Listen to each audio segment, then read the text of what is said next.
एक हमें बार बार लोग कहते रहते हैं कि अरे ये पूरे भारत भर में नहीं हो रहा है, तो हमने सोचा कि हमें कोशिश करनी चाहिए कि भारत भर से या ज़्यादा से ज़्यादा भारत के प्रांतों से इन विक्टिम्स को बुलाया जाए। तो आज यहाँ पे बंगाल, बिहार, भीलवाड़ा, गंगापुर, राजकोट, उदयपुर, जम्मू, महाराष्ट्र, भोपाल, झारखंड, फरीदाबाद, मीरठ, दिल्ली, नोएडा, गुड़गांव, इंदौर, इतनी जगहों से विक्टिम्स यहाँ पे आए हैं, अपने फैमिलीज के साथ आए होंगे।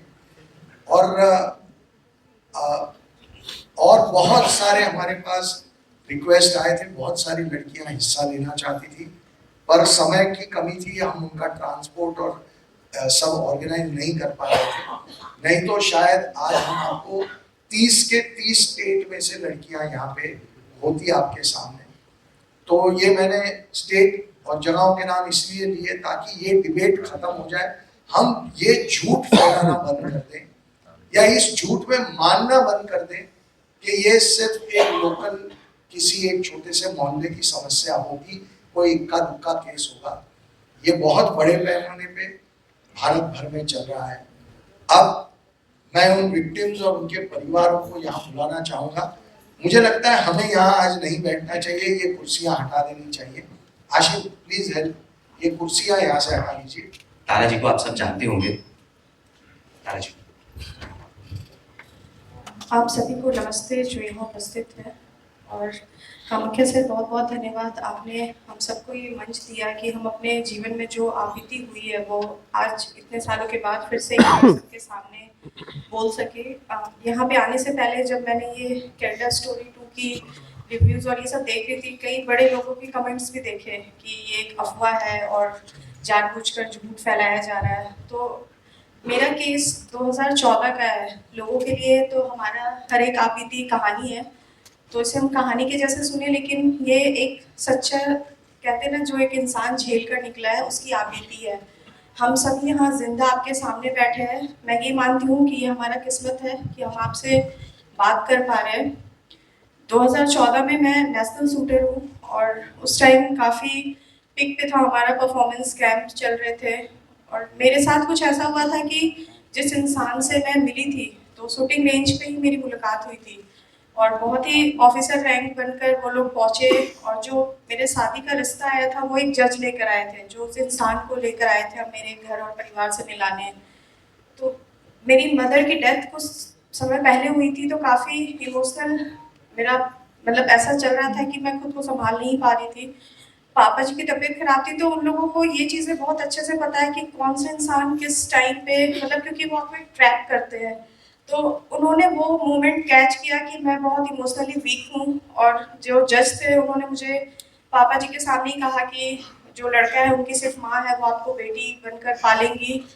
और मेरा ये था कि मैं शूटिंग करना चाहती थी, अपनी पढ़ाई आगे करनी चाहती थी, क्योंकि मैं तब 12th पास थी सिर्फ। सब कुछ होने के बाद घर वालों ने, जैसा सबने मुझसे पूछा कि आपने इंक्वायरी नहीं किया, तो मेरा केस जहाँ तक मैं समझती हूँ, मेरे पापा और मेरे भैया थे, हमारे फैमिली वाले ने सब इंक्वायरी किया, हर जगह वो सही पाए गए थे।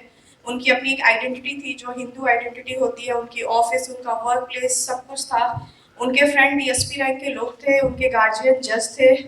तो ये अगर कहना है कि हमारी सिर्फ चूक है कि हम उनको पहचान नहीं पाए, तो मुझे लगता है कहीं ना कहीं ये गलत होगा, क्योंकि हम एक आम इंसान है। आज मैं आपके सामने खड़ी हूँ तो आप मुझे जानते हो कि मैं तारा शाहदेव हूँ, लेकिन एक ऐसे इंसान भी है जो मुझे वहां जाकर पता चला कि डबल आइडेंटिटी से लोग जीते हैं। जो उसका आइडेंटिटी मुझे शादी के बाद पता चला, जब विद इन कुछ महीनों के अंदर मेरा सगाई हुआ और रेडिसन ब्लू से मेरा विवाह हुआ था, हिंदू रीति रिवाज से, जैसे हमारे में होता है, बहुत धूमधाम से हुआ था, सब कुछ सही चल रहा था। लेकिन शादी जिस दिन हुआ, और लोकल थे, मैं रांची की रहने वाली हूँ, तो वहाँ पे ही उसका मतलब घर था, जो ससुराल तथा कथित कह सकते हैं उसे। तो मुझे वहाँ ले जाया गया, और शादी से पहले हम सगाई के लिए उनके घर पे ही गए थे, क्योंकि उसकी मदर की सर्जरी हुई थी। तो वहाँ पे सारे जो हम हिंदू रीति रिवाज जानते हैं, हमारे घर आप एंटर करोगे तो एक व्यू होता है हमारा, जैसे हम माता देवी देवताओं की पिक्चर्स, ओम स्वास्तिक, ये चीज़ें मतलब हम जो कॉमनली लगाते हैं, तो वो सारा व्यू था उसके घर पे। और 7 जुलाई को 2014 को मेरा शादी हुआ था। उसी रात मैं गई तो फिर उन लोगों ने मुझे कहा कि आप सो जाओ और हम लोग सुबह बात करते हैं। मुझे नहीं पता, खाना उन्होंने मुझे दिया, मैंने खाया। कई बहुत देर के बाद जब 8 खुली सुबह, मैं वापस रूम से जब बाहर आई तो वो घर ही नहीं लग रहा था। उस घर में मुझे आज भी याद है, मक्का मदीना का फोटो, अल्लाह का वो सिंबल, मतलब मुझे लग रहा था पता नहीं मैं कहाँ आ गई हूँ। पहला दिन था मेरा वो, और मैं घबराई हुई उसकी माँ के पास गई कि ये सब क्या है। तो उसने बड़े जोर से मुझे धक्का मार के बोला कि यही मेरा सच है और तुमको अब यही रहना है। मुझे आज भी वो पल याद कर कर ना ऐसा लगता है, आप सोच सकते हो कि कल रात मेरी शादी हुई और आज वो इंसान बोलता है कि मैं वो नहीं हूँ। तो फिर मैंने अपने फादर को, अपने भाई को कॉल करने की कोशिश की, पता नहीं मतलब समझा पाना भी मुश्किल था कि हो क्या रहा था। मैंने जज को भी फ़ोन किया जिसने वो रिश्ता कराया था, वो आया। मेरे फादर ब्रदर को उसने मना किया कि आपकी शादी तुरंत हुई है, पापा भैया घबरा जाएंगे, मैं आ रहा हूँ, आप मुझसे बात कीजिए। तो उसने ये कहा कि ये जनाब से मिले, ये हैं रकीबुल हसन, मतलब जिस इंसान से मेरी शादी हुई थी वो था रंजीत सिंह। लेकिन उस आदमी ने, वही जज जो मेरा रिश्ता लेके आया था, उसने कहा ये है रकीबुल हसन, आप इनसे मिलिए। और अगर आप चाहते हैं कि आपकी लाइफ में सब सही चले तो हम जो बोल रहे हैं आप बस चुपचाप से करते रहो, हम आपके पापा भैया को कुछ नहीं करेंगे। तो मेरे साथ ऐसा था कि मतलब मुझे समझ नहीं आ रहा था, मतलब मैं नहीं जानती थी उससे पहले कि ये क्या होता है लव जिहाद वर्ड। मुझे आज भी याद है इस चीज़ों का। उसने मुझे बोला, जज ने, कि अभी निकाह कराने आएंगे, काजी होते हैं उनके, और आपको हम 3 बार कबूल है पूछेंगे, आपको ये बोलना होगा। तो मैंने फ़ोन अपना ढूंढा कि मुझे अपने पापा से बात करनी है, मुझे यहाँ नहीं रहना है। तो उसने बोला कि तुम्हारे भाई को हम झूठे रेप केस में फंसा देंगे और तुम्हारे पापा को हम आर्म्स एक्ट में फंसा देंगे। और उनके लिए ये बहुत बड़ी बात नहीं थी, क्योंकि जो मेरे सामने खड़ा था वो एक जज था, डीएसपी था, जो मुझे धमकी दे रहा था। और हम एक नॉर्मल फैमिली के लोग थे जो ये सब से बहुत दूर थे, मतलब एक नॉर्मल जिंदगी थी हमारी। तो मैंने मतलब ऐसा था कि मैं भाग भी नहीं सकती थी, क्योंकि मैं भाग के जाती कहाँ अपने पापा और भैया के पास, जिनको वो पहले ही फंसाने की बात कर रहे थे। तो मैंने उनसे पूछा, आप चाहते क्या हो और क्यों कर रहे हो मेरे साथ। तो उन्होंने कहा कि हमारा बस एक ही मकसद है, तुम्हें जो हम कहें वो करना है, और आज से तुम सारा परवीन हो। मुझे आज भी याद है, उसने मेरा पूरा आइडेंटिटी ही बदल दिया। मैंने बोला कि कुछ भी हो, मैं अपनी आइडेंटिटी नहीं बदलूंगी। तो उन्होंने कहा कि ठीक है, आप पहले हमारी एक बात मानो, आप 3 बार कबूल है बोलो। लोग आए उसी के घर में, जैसे हमने मूवीज में देखा था ये सब चीजें, जो निकाह कराते हैं। वो जज आया, काजी आए, उसके कुछ लोग आए, एडवोकेट जनरल थे, मतलब कोई भी एक ऐसा आम आदमी वहाँ आसपास नहीं दिख रहा था जिसको हम कह सके कि हाँ मेरी मदद करो। जिस बूढ़ी बुजुर्ग जो माँ के नाम पे थी, वो मुझे धमकियां पे धमकियां दिए जा रही थी। और उसने कहा बस तुम आज कह लो, उसके बाद सब ठीक हो जाएगा। मैंने कहा 3 बार, उन्होंने कहा कबूल है कर दो, फिर मैं तुम्हारा पति हूँ, तुम्हारे हिसाब से तो मैं ही तुम्हारा पति, फिर मैं तुम्हें अपनी पत्नी मानूंगा। मैंने बोला ठीक है, आप 3 बार कबूल है करो। फिर उसने मुझे बोला आप साइन करो, आज से आप सारा परवीन हो। वहां से ये लड़ाई शुरू हुआ। मैंने उस जगह पे बोला, आपने ये कहा कि आप 3 बार कबूल है बोल दो, मुझे उससे कोई नहीं पता फर्क, क्योंकि मेरी शादी हुई है कल आपसे दुनिया के सामने। लेकिन उस आदमी ने वहां से, वो उनका शुरुआत था, जो मुझे लग रहा था कि शायद इसके बाद सब ठीक होगा। वहां पे मैंने मना कर दिया उनके वो निकाह वाले सर्टिफिकेट में सारा परवीन के नाम से साइन करने से। और वहाँ उन्होंने मुझे धमकी दिया कि हम तुम्हें कुछ समय देते हैं, अगर तुम चाहती हो तुम्हारे पापा जिंदा रहे, तुम सही सलामत रहो, वरना कहाँ बेच दी जाओगी। कान में आज भी वो आवाज़ सुनाई देता है, तुम पहली नहीं हो, तुम आखिरी भी नहीं हो, तुमसे पहले बहुत सी गई और बहुत सी और भी हैं जो इस रास्ते पे चल रही है। तब मुझे लग रहा था पता नहीं मैं कहाँ से कहाँ पहुँच गई हूँ। मतलब पेपर आता था न्यूज़ का, मुझे याद है उस टाइम इंटरनेशनल चैंपियनशिप चल रहा था, लोग मेडल्स ले रहे थे और मैं वहाँ फंसी हुई थी। पापा जी का फ़ोन आया अगले दिन, वो मिलना चाहते थे, तो उन्होंने कहा कि नई शादी है, आप समय दो, वो लोग घूमने गए। ये चीज़ सिलसिला चलता रहा, मतलब कुछ दिन तक, जब तक उन्होंने बोला, मैंने बोला मुझे समय चाहिए, क्योंकि मैं खुद को समझाना चाहती थी कि मैं कैसे निकलूं। मुझे ऐसा था कि मैं नहीं चाहती थी कि मेरे पापा और भैया को मेरी वजह से कुछ हो जाए, या वो समाज जो हमें एक बार विदा करके भेज देता है, क्या वो ये सच जान के हमें एक्सेप्ट कर पाएगा, क्योंकि मैं जहाँ से आती हूँ, मैं एक राजपूत फैमिली से हूँ, तो मान सम्मान हमारे लिए बहुत इम्पोर्टेंट था। हमेशा से माँ ने बताया था सम्मान बहुत इम्पोर्टेंट है। तो उस इंसान ने एक झटके से थप्पड़ मारा कि तुम्हें जीना है तो तुम्हें वही करना होगा। मेरे लिए उसके बाद का टॉर्चर कोई मायने नहीं रखता था, क्योंकि मेरे लिए वो थप्पड़ बहुत था, क्योंकि वो वहाँ पे टूट गया था सब कुछ। तो मैंने उसी दिन डिसाइड किया कि चाहे ये जो भी इंसान है, मैं इसको छोड़ूंगी नहीं, और मैं ये सच को तो सामने लाऊंगी। मुझे सच में नहीं पता था कि मैं किस चीज़ की शिकार हुई हूँ। मैंने उस दिन से ये ठान लिया कि मैं किसी भी कीमत पे इस जज को, इस डीएसपी को, ये चाहे जितने पावरफुल हो, मेरे पास कुछ नहीं था। मैं एक 12वीं पास लड़की थी, ना ही मैं बहुत पैसे वाली थी कि मेरे पास पावर पोजीशन था, लेकिन एक बात था कि जो वो कर रहे थे वो गलत था और मुझे उस सच को लाना था। 40 दिन मैं उस दरिंदे के पास रही हूँ, हर दिन ये सोच कर कि कैसे मुझे ये मौका मिले और मैं वहां से बाहर निकल पाऊँ जिंदा। उसने मारा, कुत्ते से कटवाया, कई बार गलत काम करने की कोशिश किया भी। लोगों के पास उस मुस्लिम जज के घर ले जाया गया कि तुम्हें बीफ खाना है, जबरदस्ती हर एक चीज कर, जितना एक लड़की को आप तोड़ सकते हो उसने तोड़ा। मेरे पापा भैया आए, उनको कहा गया कि हम बाहर घूमने गए हैं, मेरा फोन इन लोगों ने छीन लिया। जब भी बात कराते थे स्पीकर ऑन करके, मुझे ये था कि मुझे मेरे पापा भैया भी सही सलामत चाहिए था और मुझे मेरा सम्मान वापस चाहिए। तो फिर उसका एक शेड्यूल था। ये ना एक नॉर्मल इंसिडेंट नहीं है जो हम सोचते हैं कि कोई एक वर्ग के लोग आ रहे हैं आपके जीवन को खराब कर रहे हैं। ये एक आतंकवादी लोग हैं। मैंने उसके घर पे देखा था सैटेलाइट फोन, जो हम आम आदमी नहीं देखते हैं, जो हमने मूवीज में देखा था। वो रात में वो फोन निकालता था, कई फोन, कई सिम्स चेंज कर करके, अलग अलग देश के उसको पैसे आते थे कैश। जब बेल बजता था, पैसे का बैग भरा हुआ आता था। ये एक आम लोग नहीं है जो हम सोचते हैं कि नहीं, कोई एक लड़की थी जो प्यार के चक्कर में फंस गई और किसी मुसलमान के घर चली गई या शादी कर लिया। ये हमारे लिए सोच से बहुत परे है। बहुत ही सिस्टमेटिक वे में मेरे सामने कई लड़कियां उसके घर पे आई थी, और वो बच्चियां वैसी थी जो 12th के बाद एक अच्छे कॉलेज में एडमिशन कराना चाहती थी, जिनको ये झांसा देते थे कि हम आपका एडमिशन करा देंगे।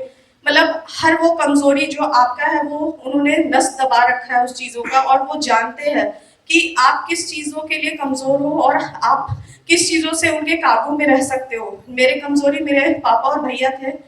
ये सब चीजों को देखकर बस मुझे इतना था कि मुझे उसके घर से जिंदा निकलना है। और प्रॉब्लम ये था कि वो इंसान जब भी फ्लाइट पे चढ़ता था, एक तो उसके पुलिस के बॉडीगार्ड थे जो फ्लैट के नीचे खड़े थे, जो मैं भाग नहीं सकती थी। मैं भाग के कहाँ जाती? पुलिस स्टेशन, जहाँ डीएसपी वाले रैंक के लोग खुद उसके घर सामने आते हैं। कोर्ट्स के पेपर, हाई कोर्ट के वो जज, ऐसा लगता था मैंने कोर्ट मेरे केस से पहले सिर्फ देखा था मूवीज में। वहां देखा कि कोर्ट में कैसे पेपर्स आते हैं, ये जजमेंट बोलता था एडवोकेट जनरल, वो साइन करता था जज। मतलब उन लोगों ने पूरे सिस्टम का एक तमाशा बना दिया। फिर डर लगता था ये सोच के कि भी मैं कहाँ जा रही हूँ लड़ने, मुझे जाना है पुलिस के पास, मुझे केस लड़ना होगा कोर्ट में। ये सब तो इसके घर में है ना, और कहते हैं बिस्तर में दिखते हैं ये लोग उसके। और फिर भी मुझे नहीं पता था मेरा अंत क्या होगा, लेकिन मैं वहां नहीं मरना चाहती थी। मैंने डिसाइड किया कि बस किसी भी कीमत पे मुझे बाहर निकल जाना है। एक काम वाली थी जिसने मुझे वो हिम्मत दिया है, आज भी मैं उसकी थैंकफुल हूँ, जिसने मुझे इतना हिम्मत दिया कि दीदी आप भाग जाओ, कहीं भी भाग जाओ। तो उसी लड़की ने, उसी काम वाली ने ही, मैंने उसको नंबर दिया था कि जब मैं कहूँगी तो मेरे पापा भैया को बोलना पुलिस लेकर आएंगे घर पे, क्योंकि मुझे पता था ये मुझे ऐसे तो कभी जाने नहीं देंगे। उस काम वाली ने ही मेरी मदद की। और एक दिन समय आया, क्योंकि उसके फ्लाइट का टाइम जैसा हमें पता है, क्योंकि रांची की थी मैं, हमारा बहुत 2014 का टाइम है, बहुत ज़्यादा फ्लाइट नहीं चलते थे दिल्ली और कोलकाता की रात की फ्लाइट। तो शायद उस दिन भगवान मेरे साथ थे। उस दिन रिंग हुआ बेल, तो मुझे उसने मारकर बहुत ही बुरे कंडीशन में किया था, तो मुझे काम वाली उठाकर बाथरूम लाती ले जाती थी, क्योंकि मैं चलने के लायक भी नहीं थी उस टाइम। तो बेल बजा तो काम वाली, क्योंकि मेरे साथ थी, तो उस आदमी ने खुद गेट खोला। तो जो भी वो इंसान था उसने कहा कि सर आज रात की आपकी फ्लाइट कंफर्म है दिल्ली की।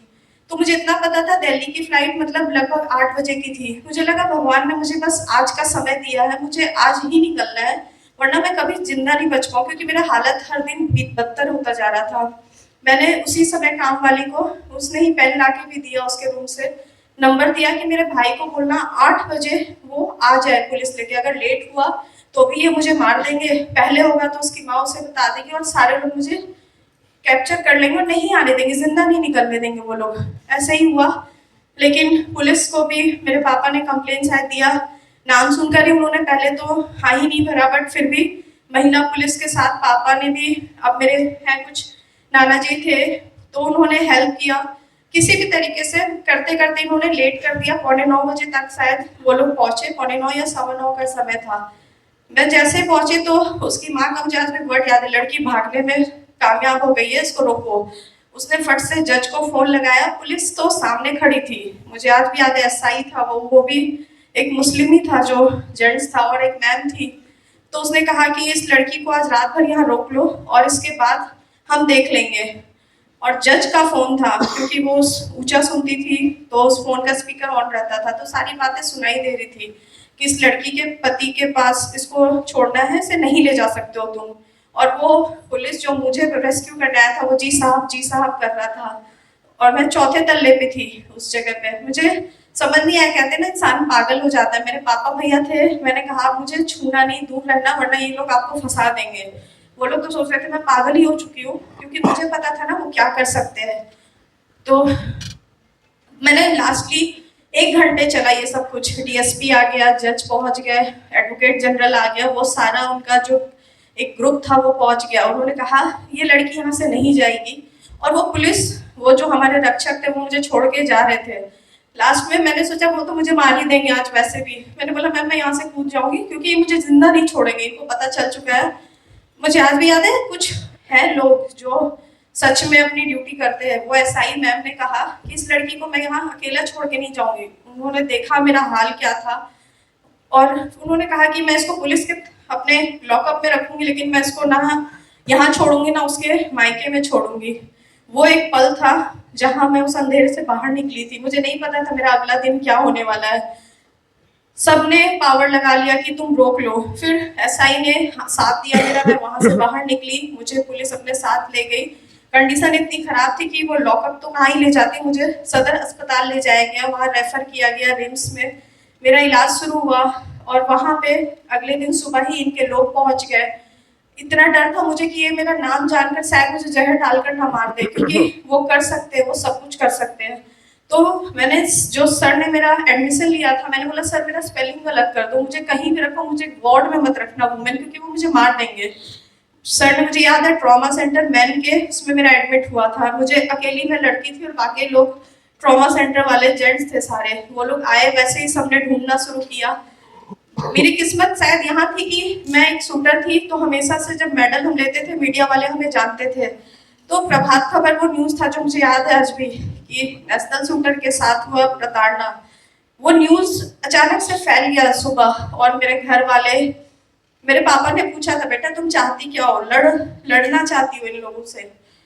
मैंने बोला हाँ, बस साथ चाहिए आप लोग का। और ये बात बहुत जरूरी है ना कि आप लोग जितने यहाँ हो, ये लड़ाई ना किसी अकेले लड़की की नहीं है, उसका परिवार उसके साथ जब तक खड़ा नहीं होगा, जब तक समाज खड़ा नहीं होगा, कुछ नहीं कर सकती है कोई। मुझे याद है मेरे पापा अब नहीं रहे, लेकिन मुझे याद है उस दिन उन्होंने कहा था मेरा मान सम्मान तुम हो, और तुम हो तभी सब है, और मैं तुम्हारे साथ खड़ा हूँ।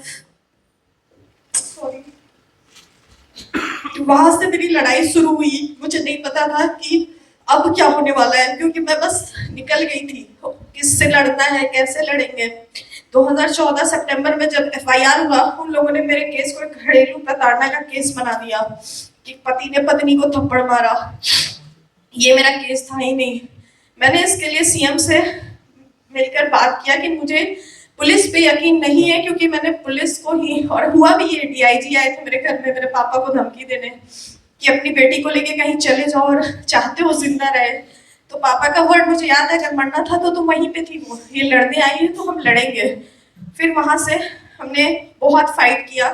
मैं थैंकफुल हूँ हर उस संगठन, हर समाज के हर एक लोग के, मेरे परिवार का, जो लोग मेरे साथ नींव बन के खड़े रहे। हम लोगों ने 1 साल लगा था मेरे केस को सीबीआई का केस टेक ओवर करने में, जब सीबीआई मेरे केस को टेक ओवर कर आगे बढ़ी थी, क्योंकि मेरे पास सारा प्रूफ था, लेकिन कोई मानने को तैयार नहीं था। उस दरिंदे को पकड़ने के लिए रेस्क्यू टीम जो पुलिस की होती है, जो शायद अरेस्ट हो जाना चाहिए था, उसको उन्होंने 4 दिन का समय दिया कि वो सारा प्रूफ अपने घर से निकाल दे।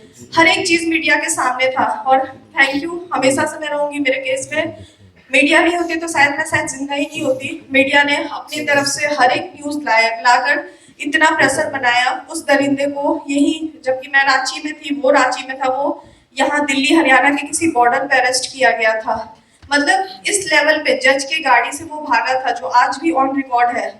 तो कहानी ना, ये सिर्फ मैं बस इतना ही कहने आई हूँ कि ये एक लड़की या किसी एक परिवार की स्टोरी नहीं है, ये हर एक दिन हर एक समय के साथ। अभी जब मैं पीछे खड़ी थी तो लोगों को मैंने देखा, सब अपनी कहानियां बता रहे हैं। हम जिसको कहानी कहते हैं वो हमारा लाइफ है, और वो जानते हैं कि हिंदू लड़कियां कमजोर यहाँ होती है कि हम जब समाज के पास जाते हैं तो उन्होंने कहते हैं तो तुम्हारी गलती है, तुमने ही गलत किया, तुम्हें ही पैसे वाला लड़का चाहिए था, तुम्हें कुछ, मतलब हम ही है। उसको पता था, और उसने ये कहा था कि जाओ, तुम कहाँ जाओगी, मुंह नहीं दिखा पाओगी।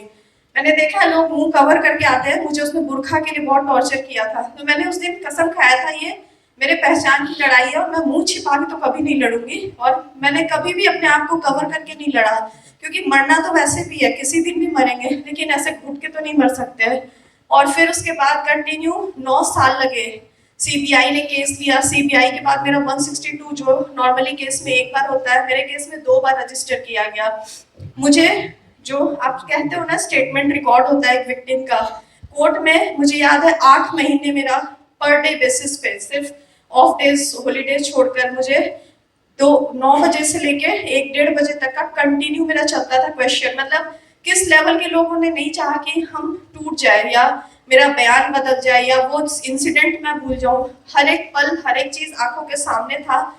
तो जज ने स्टेटमेंट में भी लिखा 9 साल लगे हैं मुझे इस लड़ाई को लड़ने में।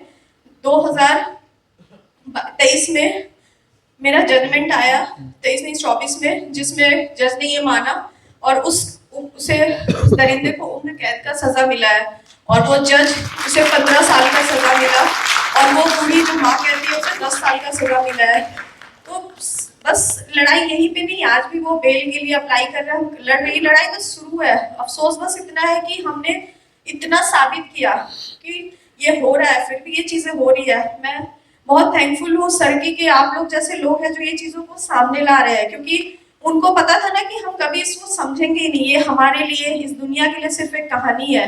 तो आप लोगों के सामने हम इसलिए आए हैं क्योंकि आप समझो हम जिंदा हैं और ये सच है। और ये कुछ लोग हैं, कहते हैं ना हमारे समाज में 2 तरीके के लोग हैं। एक वो स्तर के लोग हैं जो इसे छुपाने पे लगे हैं, क्योंकि मेरे ट्विटर में मैंने एक बुक देखा था कि लव जिहाद एक फिक्शन करके एक बुक आया था, बहुत बड़े कोई है शशि थरूर जी, उन्होंने कमेंट दिया था।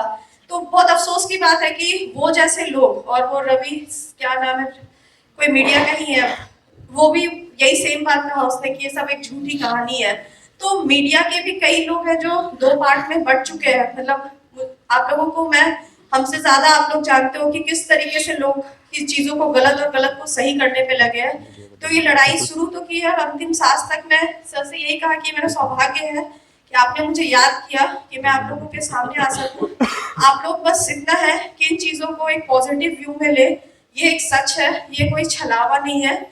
और वो लोग बहुत स्ट्रांगली इस चीज को लेकर बैठे हैं कि जब तक हम ये सब साबित करेंगे, वो लोग, कितनी लड़कियां आज भी, अभी भी इस पल भी कोई लड़की उसकी शिकार हो रही होगी। तो बस मैं आप सबका धन्यवाद करूंगी जो आप यहाँ आए, आप लोगों ने सच सुना। सर आप लोगों को दिल से मैं प्रणाम करती हूँ, और सभी का जो समाज के लोग खड़े होते हैं हम जैसी लड़कियों के साथ, उन सबको धन्यवाद कहती हूँ। मीडिया का हमेशा से बहुत बड़ा आभार रहा है और हमेशा जिंदगी भर कृतज्ञ रहूंगी। धन्यवाद।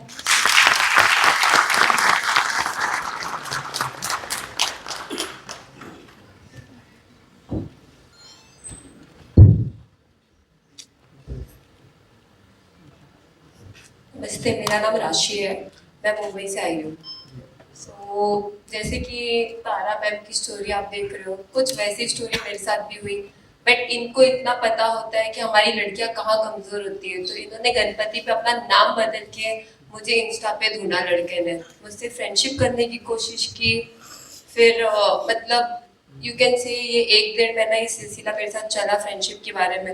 देन ही नोज कि मेरी फैमिली आउट ऑफ मुंबई है and I was not well, तो वो मेरे घर पे बिरयानी लेके आया। उसने बिरयानी में यू कैन से कुछ मिला के खिलाना एंड फिर मैं अनकॉन्शियस हो गई। एंड उसके बाद उसने जो मेरे साथ किया एंड मेरे वीडियोस बना के वायरल करने की धमकी देना एंड जब ये सब चीज़ें चलता रहा 4-5 महीने तक चलता रहा, फिर ये मुझे माहिम दरगाह इन मुंबई, जहाँ पे ये कन्वर्जन बहुत ज़्यादा होता है हिंदू लड़कियों का, कि माहिम दरगाह ले जा करके हिंदू लड़कियों को कन्वर्ट किया जाता है। सो वो मुझे वहाँ लेके गया, बुर्का पहनने के लिए फोर्स किया, पानी कुछ मौलाना से पानी लेके पीने के लिए। एंड जब मैंने वो सब चीज़ों को डिनाई किया तो उसकी फैमिली और वो उन्होंने मुझे मारा। And during that situation I was pregnant of 2 months। सो उसकी फैमिली ने मुझे ज़बरदस्ती गोली खिला के मेरा अबॉर्शन करवाया। एंड जब भी ये सब चीज़ें पता चली, मैं मेरे नियर बाय पुलिस स्टेशन में भी गई थी, तो उन्होंने कहा था अभी तुम तो बालिक को छोड़ो, जाने दो। फिर उस टाइम पे कुछ नहीं किया। मार्च में इसकी फैमिली ने मुझे बुलाया मिलने के लिए एंड पूरी फैमिली ने मिलके, भाई, उसके जीजा, सब ने मिलके मेरा रेप किया। प्लस मुझे मतलब मेरे सर से बाल निकाल दिया गया था, जो कि Kamakhya sir was known like that, कि मुझे किस तरीके से उन्होंने किया था कि मैं समाज में मुंह भी नहीं दिखा पा रही थी। कि मार्च में मेरा होली के दिन मेरा बाल निकाला गया। एक लड़की का कुछ हो ना हो लेकिन बाल उसका सब कुछ होता था। एंड मैंने उस टाइम पे वो गवाया। और जब मैंने मेरी फैमिली से एक्सपेक्ट किया था तो मेरी फैमिली का ये सवाल था कि तूने प्यार किया, तू झेल। बट उस टाइम पे फैमिली ने सपोर्ट नहीं किया, but my friend supported me. फिर भी मैं पुलिस स्टेशन भागी 1 month के लिए कि मुझे FIR लॉन्च करना है। पुलिस वालों का ये कहना है ये सब कुछ नहीं होता, कॉमन है। एंड जो पुलिस वाला FIR लॉन्च करने वाला था वो खुद मुस्लिम थे। I can't disclose his name, वरना मैं खुद कर देती हूँ उनका नाम। उन्होंने खुद ने मुझे क्या बोला, राशि जाने दो, छोड़ दो ये सब मैटर, तुम अपनी जिंदगी स्टार्टअप करो। सेकेंडली जब ये सब सीन खत्म हुआ, अप्रैल में लड़के ने मुझे फिर मिला एंड फिर उसकी पूरी फैमिली ने मेरा रेप किया। दैट टाइम मैंने अपने यहाँ के MLA को कोऑर्डिनेट किया, सब कुछ किया, FIR लॉन्च किया। बट उस दिन भी FIR नहीं हुआ, उसके सेकेंड डे FIR हुआ। FIR होने के बाद भी पूरी फैमिली को दूसरे पुलिस वालों ने रेस्क्यू किया, बस एक विक्टिम को एक्सेप्ट किया। और उसके बाद 1-1.5 महीने तक सिर्फ मुझे धमकी मिलती रही। बाद में 1-1.5 महीने के बाद मिलने के बाद आज, जैसे मैम ने कहा कि उनको सपोर्ट करने के लिए जज होते हैं, एक जज ने मुझे सपोर्ट किया और एक जज ने उसके को सपोर्ट किया। एक जज ने फैमिली को बेल नहीं दिया, एक जज ने लड़के को बेल दिया। जब लड़के को बेल मिल जाता है तो कुछ कह ही नहीं सकते हम, कि फैमिली को भी बेल मिलना पॉसिबल हो जाता है। आज मैं यहाँ पर हूँ, मेरे जैसी जितनी लड़कियां, पता नहीं और कितनी लड़कियां होंगी। मैं आप सभी से रिक्वेस्ट करती हूँ कि प्लीज प्लीज प्लीज इस चीजों को इतना वो करिए ताकि हम जैसी लड़कियां सेफ हो सके।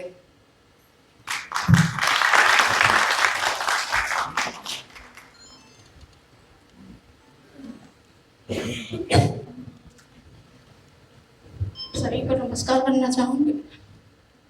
सॉरी,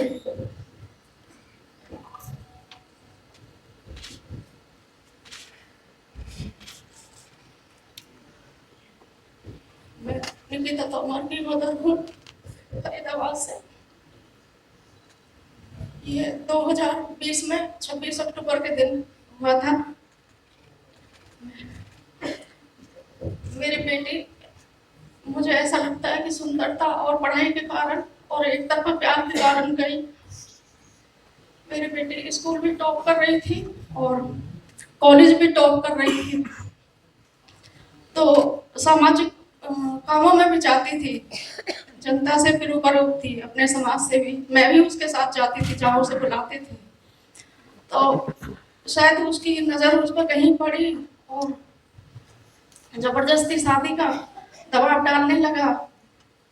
उसको किडनैप भी किया गया और सीधा फैमिली के पास ले गया और उसकी फैमिली ने भी उसे शादी का दबाव डाला और धर्म बदल कर, हम एक राजपूत हैं और वो मोमडन था, तो मेरी बेटी ने मना कर दिया। उसके घर पे एडवोकेट भी बैठे हुए थे, शादी करने के लिए भी बैठे थे सब, लेकिन वो नहीं मानी। तब तक कि हमें किसी जरिए पता चला और हम पीछे से पहुंचे और हमारी बेटी हमारे साथ आ गई। हमने FIR करी लेकिन उनका कुछ नहीं हुआ 2-4 महीने तक, क्योंकि उनके राजनीति में भी 50 साल से राजनीति में बैठे हैं, दादा नाना सब, आज भी चाचा भाई हैं और कांग्रेस के नेता रहे हैं। और जो कांग्रेस के हैं दिग्गज, उनके साथ सब उनका उठना बैठना है, तो उनका कुछ नहीं हुआ। हमने बेटी का फ्यूचर देखकर अपने समझौता कर लिया कि बेटी का फ्यूचर खराब हो जाएगा, इसलिए फिर हमने दोबारा से बेटी को पढ़ाई शुरू कर दी। सब कुछ सही चला 2 साल बाद फिर उसने बेटे को किडनैप करने की कोशिश की और उसके बाहर लास्ट बीकॉम का पेपर देकर निकली थी। अभी 3 घंटे की वीडियो बनेगी तो उसके हिसाब से बेटी तू बना रहा दो थे, है डालेगा नई गाड़ी में बैठे, गन लेकर घूमा आगे में मेरे बेटे के पीछे पीछे वो था, लेकिन मेरे बेटी ने हार नहीं मानी और लड़ाई लड़ते हुए खुद को शहीद कर दिया। मैं तो उसे शहीद ही कहूँगी अपने धर्म के लिए।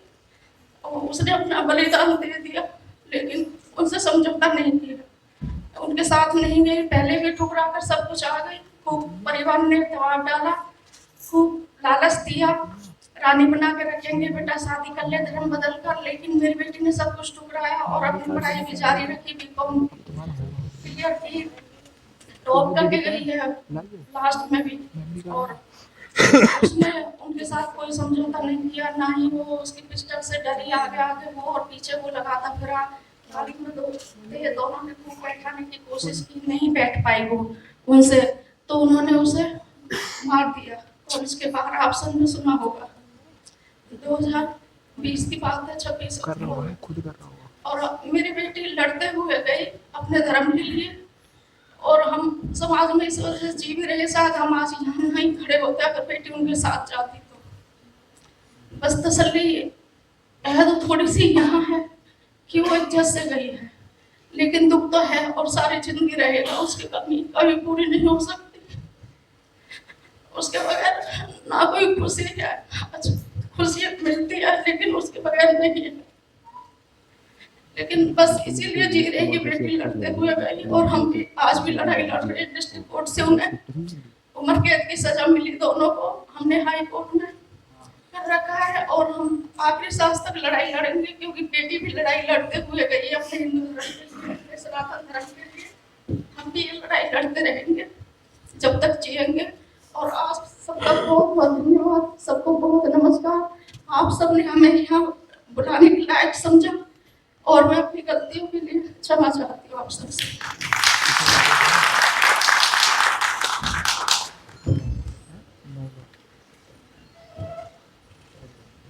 नमस्कार, जय श्री राम। मैं महाराष्ट्र मुंबई से हूँ। मेरा नाम गौरी शेलार है, अभी लॉ स्टूडेंट हूँ। मेरे साथ भी सेम लव जिहादी हुआ। 4 साल पहले मैंने FIR लॉन्च किया इसके लिए 2019, जब भी मेरा एज 16 इयर्स था। उस वक्त मेरे साथ लव जिहाद स्टार्ट किया था। मतलब जो प्रोसेस वो लोग करते हैं लड़कियों को फंसाने की, वो 16 रनिंग था तभी स्टार्ट किया था। सेम स्टोरी है, मेरे को किसी ने मारा नहीं है, पीटा नहीं है, सिर्फ गाली गलौज या ड्रग्स देना, वशीकरण, यही सब है। स्टोरी तो सब सेम है तो कुछ बताऊंगी नहीं, बस इतना बताऊंगी कि 24 नवंबर लड़का मुझे दरगाह लेके गया, माहिम दरगाह, जहां पर पूरा वशीकरण प्रक्रिया चलता है। माहिम दरगाह मतलब जो आप समझ रहे हो वो वाला नहीं, उसके पीछे उनका खुद का जिधर सब काला कांडी चलता है वो माहिम दरगाह पीछे वाला।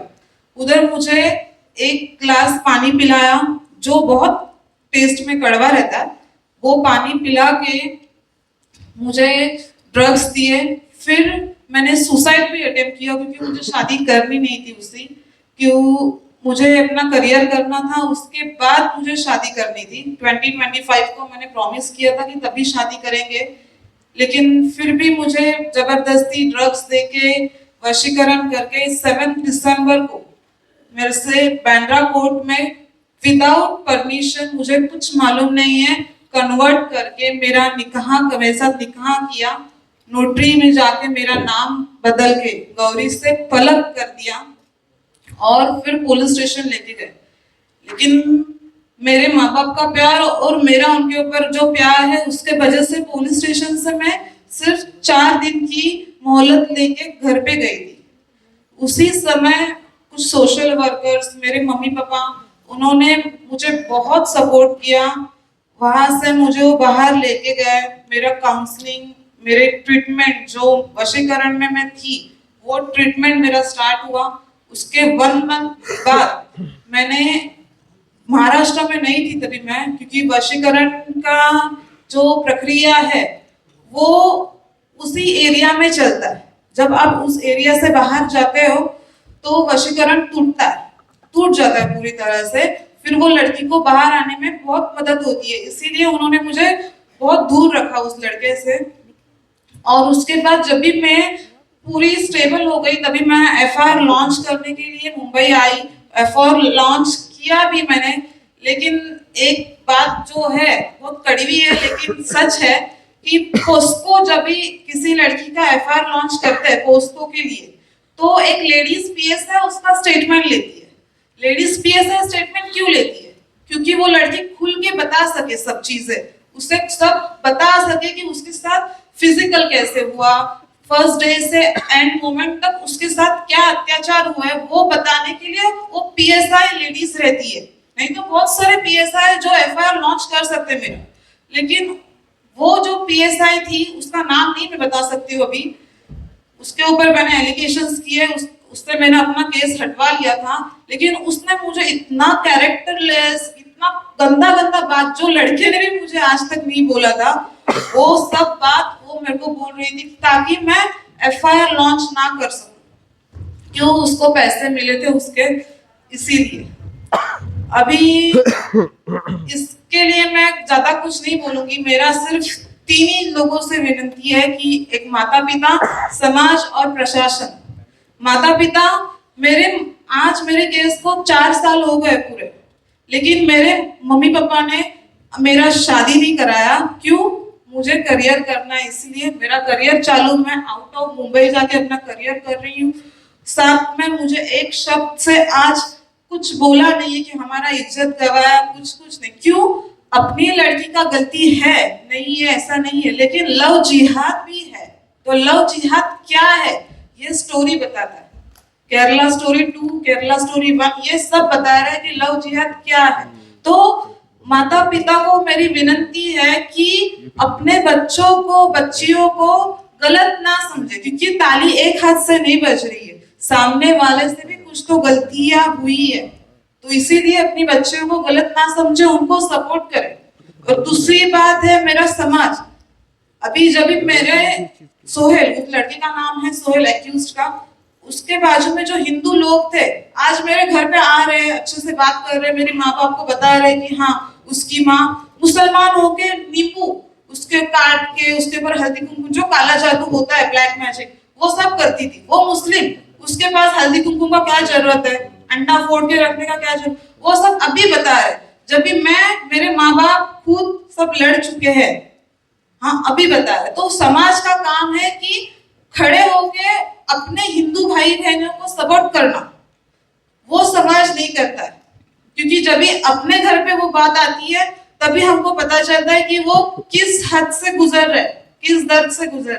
तो वो समाज के लिए और प्रशासन के लिए यही है बस कि ये सब जो हो रहा है, ये सब लड़कियां हैं, सबकी अलग अलग कहानी, किसी की एक नहीं है। किसी के साथ ब्लैक मैजिक, किसी के साथ रेप, किसी के साथ मारपीट, किसी के साथ कुछ और, बहुत बहुत सारी अलग अलग कहानियां हैं।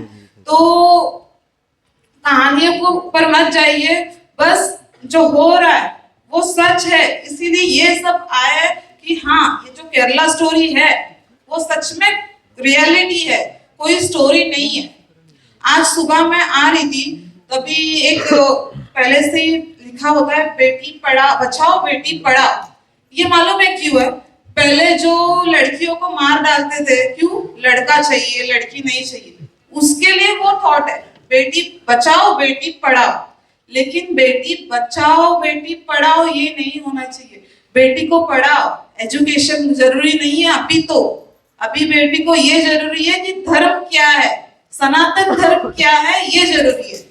उसके बाद वो बेटी बचेगी, क्योंकि एजुकेशन सिर्फ लड़कियों को ये दिखाता है पढ़ो, करियर बनाओ और पैसा कमाओ। तो पैसा किसी भी हद से कमाओ, किसी भी तरीके से कमाओ, नहीं। धर्म क्या है, हम किस धर्म के हैं? हमारा धर्म सनातन है, वो मजहब है, वो राक्षस है, हम भगवान के वंशज हैं। तो हमको क्या करना चाहिए? जब भी माँ बाप समाज हम धर्म पढ़ाएंगे बच्चों को, छोटे छोटे रहते तभी से, तो बेटी बड़ी होगी उसको मजहब और धर्म का भेद समझेगा, तभी वो बेटी उधर जाएगी नहीं। उसको समझेगा कि मेरा धर्म सर्वश्रेष्ठ है, वो मजहब है। प्रॉब्लम्स को हम रोक नहीं सकते, लेकिन प्रॉब्लम्स का सलूशन हमारे पास होता है, वो सलूशन हम उसका इस्तेमाल कर सकते हैं। तो बस वो सोच को हमको बदलना चाहिए कि बेटी को बचाओ, बेटी को पढ़ाओ, नहीं, बेटी खुद बचेगी जब हमको बचपन से सब बताएंगे तो। धन्यवाद।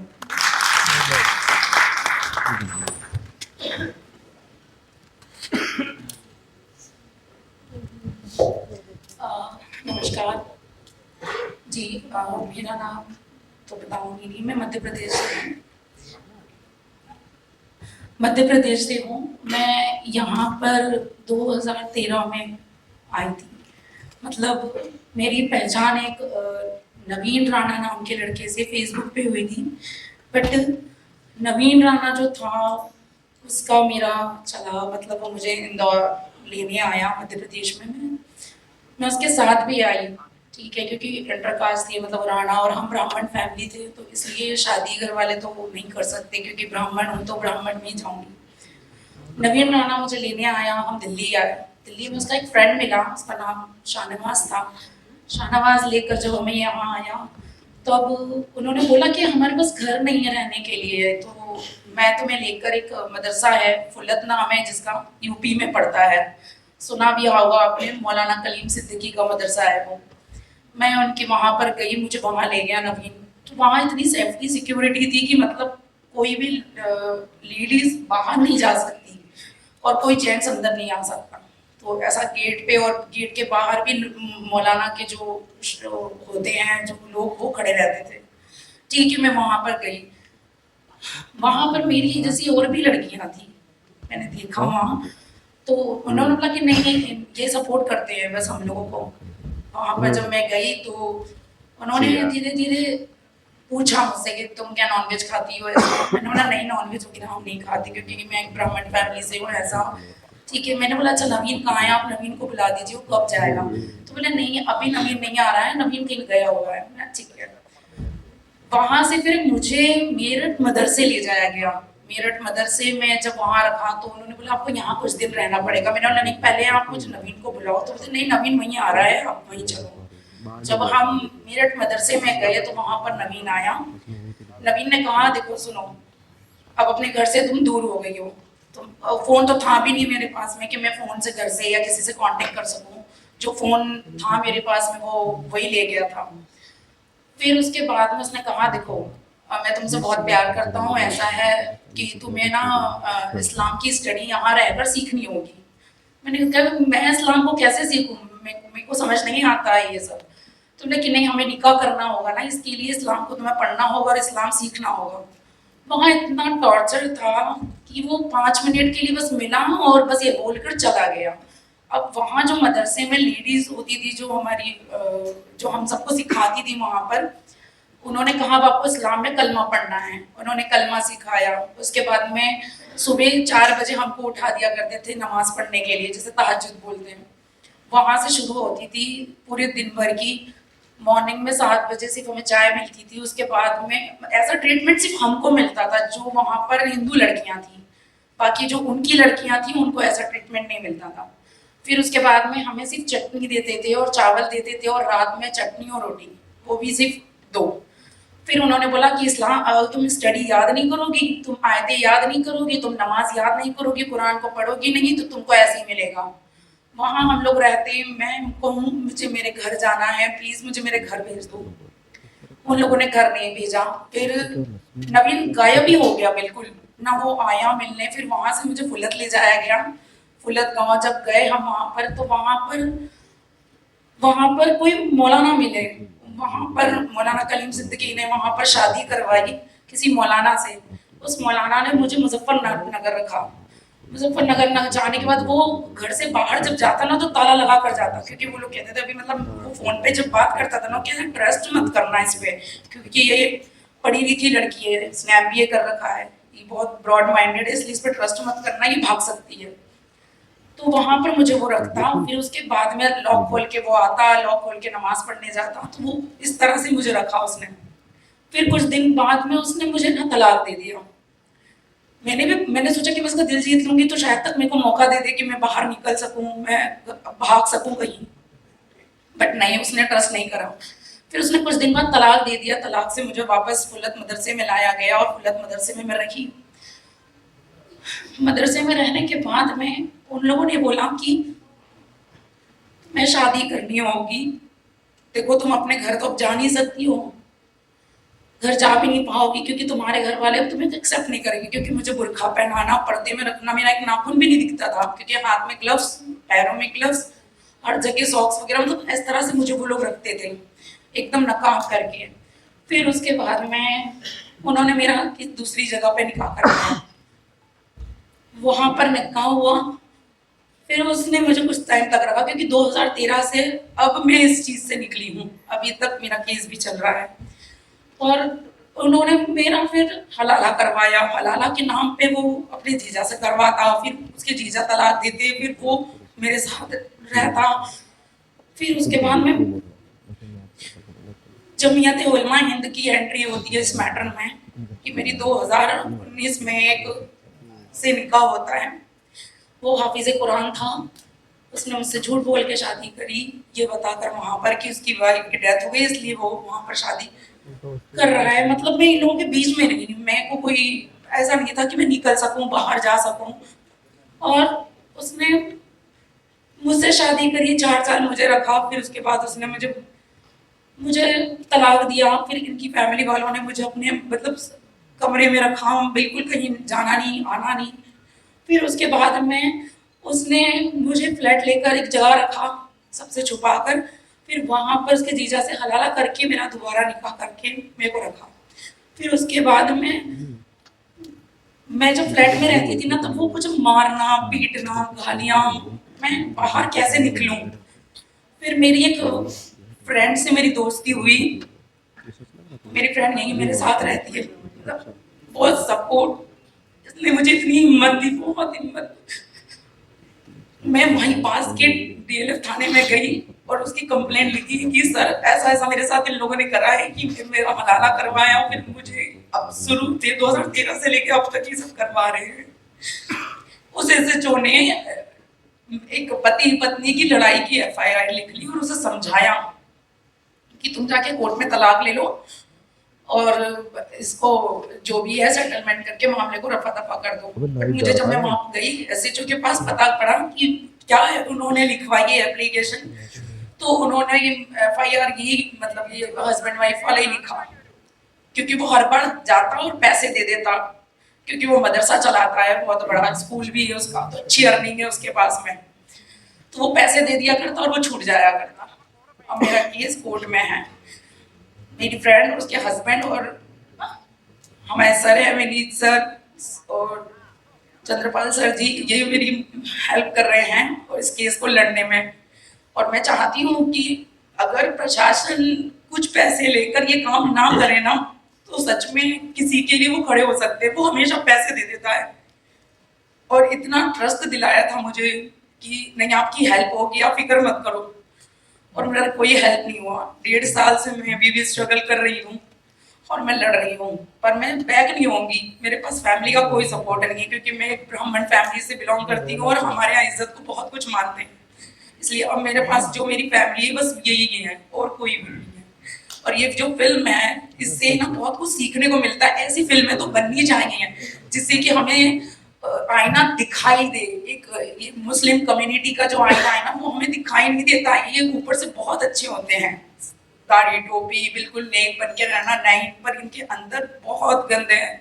इतना जुल्म है अंदर, जो जुल्म मैंने देखा है अपनी आंखों से, बहुत जुल्म है, कहानी नहीं है।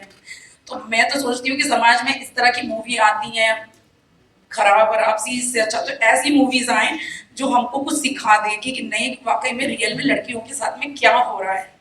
ठीक है, थैंक यू सो मच।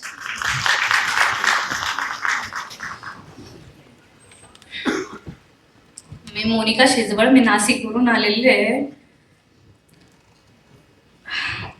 नाशिकवरून आलेले मी. माझं बी असं सर्वांचं जे मैत्रिणींचं आहे ते माझं बी रडगाणं आहे. त्यांनी माझ्यासोबत निघानामा केलं, लग्न केलं, माझ्यासोबत धंद्याला लावलं. रात्री जाऊन रोज 5-5 हजार रुपयाला मला विकत होता. माझ्यासोबत एवढं गलत केले, मेन प्रायव्हेट पाठावर एवढे म्हणजे हे केलेले ना, विचारता एवढा मारायचं मला बळजबरी गोमुष खाऊ घातलं, बळजबरी सर्व काही हे करून घेतलं माझ्याकडून. मला निघाना पडून घेतला. माझी इच्छा बी नव्हती याच्याबद्दल. मी त्याला खूपच हे केलं आणि माझ्यासोबत लढणारं कोणीच नाही. शेवटून मीच एकटी लढणारी. मी तुम्हाला जास्त वेळ घेणार नाही, थोडंच वेळ घेते. मी थोडक्यात सांगते. रोज रात्री पाठवायचा, रोज रात्री 5,000 रुपये घ्यायचा आणि नाही गेलं तर रोज रात्री मला प्रायव्हेट फोटो, प्रायव्हेट व्हिडिओ, नाही लग्न केलं रोज मारझोड करायचं. माझी हीच विनंती का त्या अशा माणसाला ना सजा दिलीच पाहिजे, एवढीच माझी विनंती आहे बस.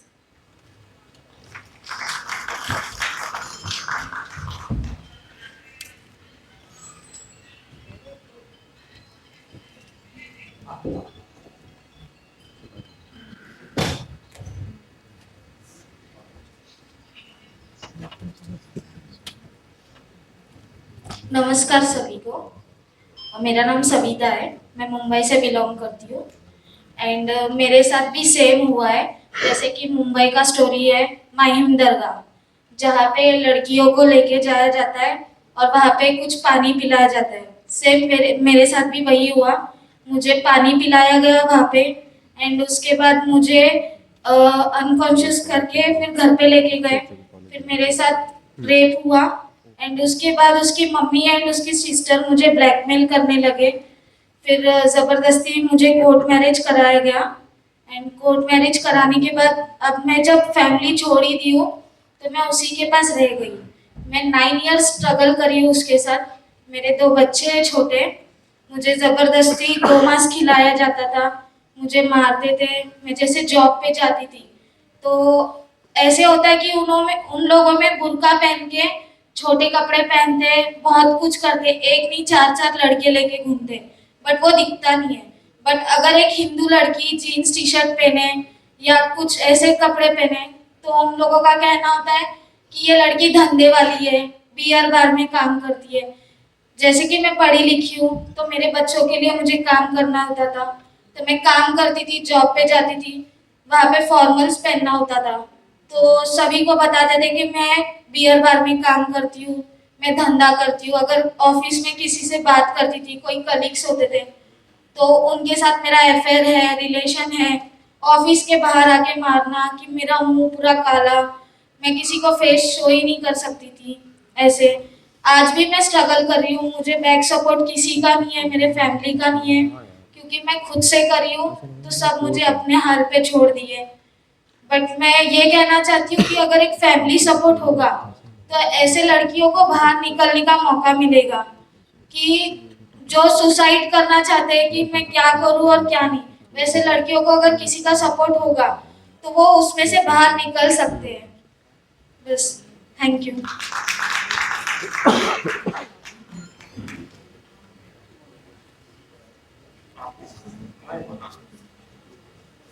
बोल देंगे क्या बोल दिक्कत है. या राम राम. कहीं इधर आओ. राम राम भैया, सबकी राम राम. हमारे साथ जो दगेबाजी हुई है, ये हम हिंदू मुस्लिम से मैं कदा बहुत दूर रहना चाहता हूँ, क्योंकि हमारे जैसा कोई आदमी यहाँ धरती पे नहीं होगा, इस वक्त नहीं होगा. क्योंकि 3 साल से मेरे को दिखता नहीं है. मेरी लड़की 16 साल 17 साल की है और इसने पहला फुसला के ले गया, अब भी फोन करता है. और ये मेरी लड़की को अब भी वो कहती मैं आऊंगा, वहीं जाऊंगा. अब बताओ, मेरा हिंदू धर्म का नष्ट हो रहा है. मुसलमान कितना गलत काम कर रहे हैं. छोटी छोटी लड़कियों को ले जाके 2 साल भर से मारा. मेरे को दिखता है, छोटे बच्चे को मेरे को लात से मारा था, मेरे सामने मारा था. इसने इतना अत्याचार किया, कितना कोई नहीं किया होगा. थाने में गया, थाने में उसने बोला जाओ लड़की आ जाएगी, ये कर दे. कहीं मेरी सुनी भी नहीं जा रही है.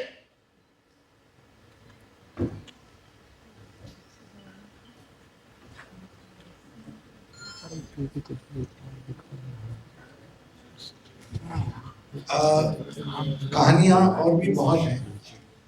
इन सब काफी लोगों ने अपना चेहरा भी यहाँ पे छुपा के रखा है, क्योंकि उनके लिए सेफ्टी के लिए बहुत जरूरी होता है। और भी बहुत कहानियां हैं और भी बहुत बातें हैं।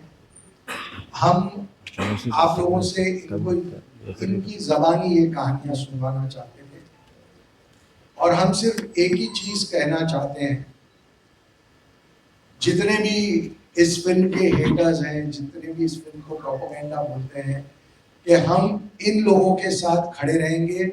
आप चाहे जितना भी हमें गाली दो, आप चाहे हमें जितना भी क्रिटिसाइज करो, हम जिंदगी का हर दिन इन्हीं लोगों के साथ रहेंगे। मैं चाहूंगा कि मेरी पूरी टीम मेरे साथ यहाँ है और इन लोगों के साथ हम खड़े हैं। इस बात का सबूत आप प्लीज क्लिक करिए और लोगों तक ले जाइए इस बात को। अगर आपके दिल में इनको देखने के बाद, इनकी बातें सुनने के बाद कोई संवेदना जागी है, तो पूरे देश तक इस बात को पहुंचाइए।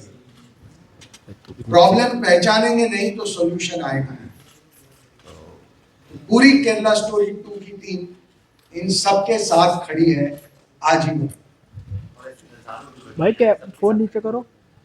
ऐसी जितनी हजारों लड़कियां हैं जिनको लगता है कि वो हेल्पलेस है, सबके साथ हम खड़े हैं।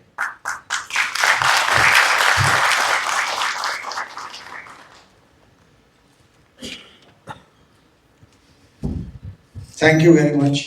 आप लोग यहाँ आए, she will give us the vote of thanks.